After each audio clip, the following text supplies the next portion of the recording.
mga kusinera, kusinero, mga kamangluluto, tayo magluluto ng masarap na sinaing na tulingan. Parang nagki-crave kasi ako sa sinaing na tulingan. Magta-try tayo. Ito yung ating kamyas. Pinatuyo ko na to ng 2 to 3 days yata to. Hindi pa siya masyadong tuyo pero pwede na yan. Etong ating tulingan, mahigit 1 kilo ang ating binili. Tinanggalan ko na siya ng bituka. Ngayon, tatanggalan din natin siya ng buntot. Madali lang naman to, bali pipilipitin mo lang siya ng 2 beses tapos hihilahin mo siya. Ewan ko, nakaugalian na pag nagluto ng tulingan, tinatanggal ang buntot. Ayan, malinis na yan. Hinugasan na natin mabuti. Ngayon, ayan, tapos na. Hihiwaan naman natin siya sa gitna para maluto pati yung loob. Ayan. Hiwaan natin siya lahat.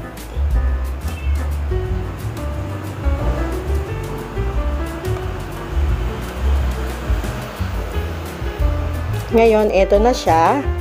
Medyo pipipiin lang natin siya para ma-flat ng konti, para maganda ang salansa natin sa ating pressure cooker.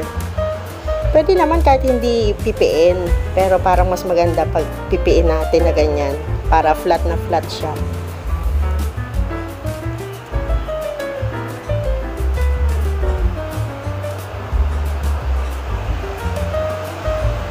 Ayan.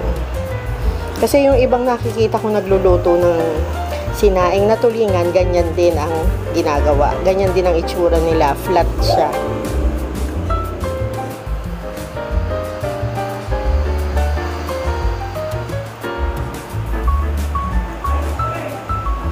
Ayan.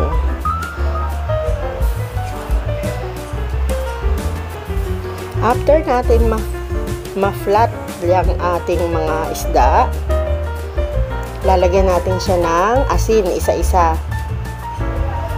Depende na ngayon sa inyong panglasa kung gusto nyo na medyo maalat or katamtaman lang. Ako kasi ayoko nang masyadong maalat.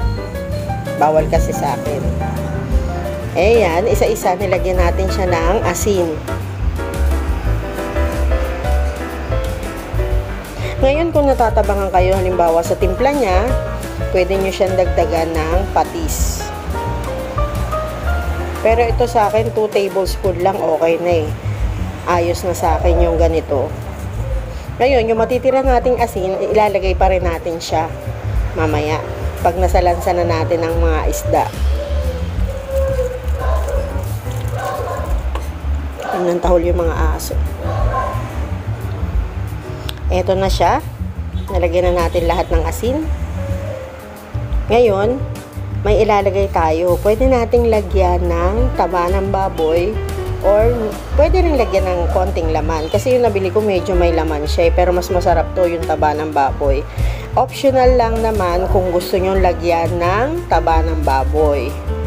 Ngayon, kung ayaw nyo naman, okay lang. Napaka ng ingredients niya. Bali yung baboy lang, yung isda. Nilagyan ko ng sili, pwede ring optional yung sili, yung siling green, pwedeng hindi na. Tapos yung kamyas, lalagyan din natin to ng tubig at yung konting suka. Kasi parang tumagal yung ating sinaing. Yung iba kasi yan, pwede mong paabutin ng 1 linggo, lalo na kung nakalagay sa ref. Hiwain na natin yung baboy, no?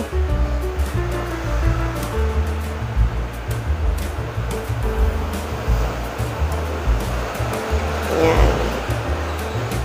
Nakatikim kasi ako nito nung mahal na araw.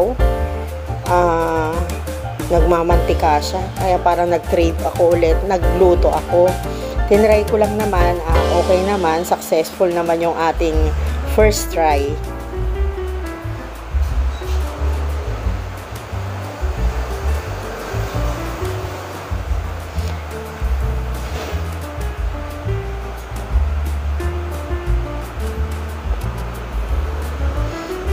Ayan, hiniwa ko lang siya ng pahaba.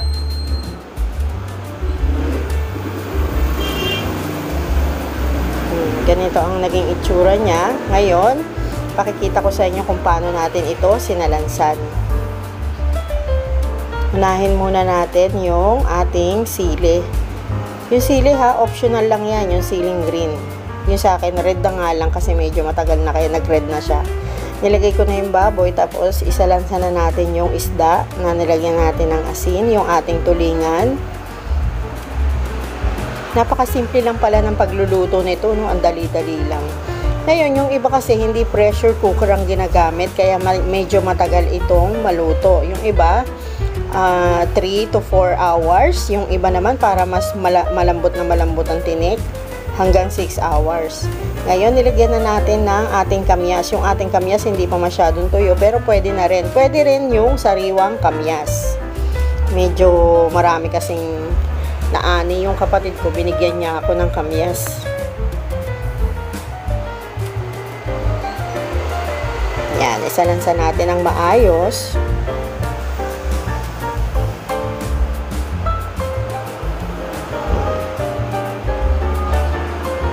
Lagay na natin yung baboy sa ibabaw.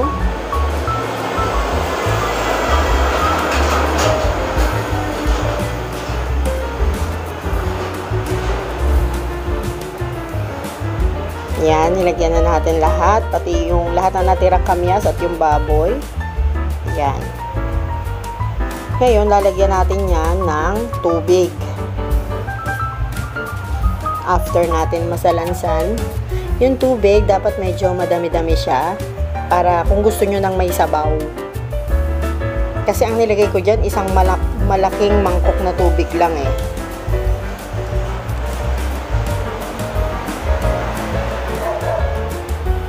Diba? Ang gandang tingnan. Lagyan natin na, nilagay ko yung ating natirang asin. Nilagyan ko rin ng powder seasoning. Yan.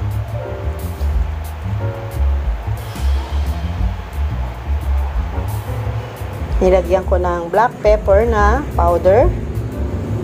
At yung ating tubig. Pwede natin dagdagan yung tubig ha, kung gusto nyo lang may sabaw-sabaw siya. Tapos, nilagyan ko rin ng suka. Depende na sa inyo kung gusto nyo ng maraming suka or tamang suka lang. Ayan, pinipressure cooker ko siya para madali lang natin ito mapalambot. Pati yung buto. Ipe-pressure cooker ko siya ng 1 hour. Kasi pag naka-pressure cooker, 1 hour lang. Pati yung, ano niya, yung tinik niya, malambot. Ayan na siya. After 1 hour, eto na siya. Pinasingaw na natin ang ating pressure cooker bago nating buksan. Siguraduhin nating ubos na yung air niya sa loob para madali siyang buksan yung ating pressure cooker. Kung wala naman, pwede kayo sa kaldero. O, eto na ang ating finished product. Ang sarap. Lalo na yung amoy, ang sarap. Thank you for watching, guys. Salamat!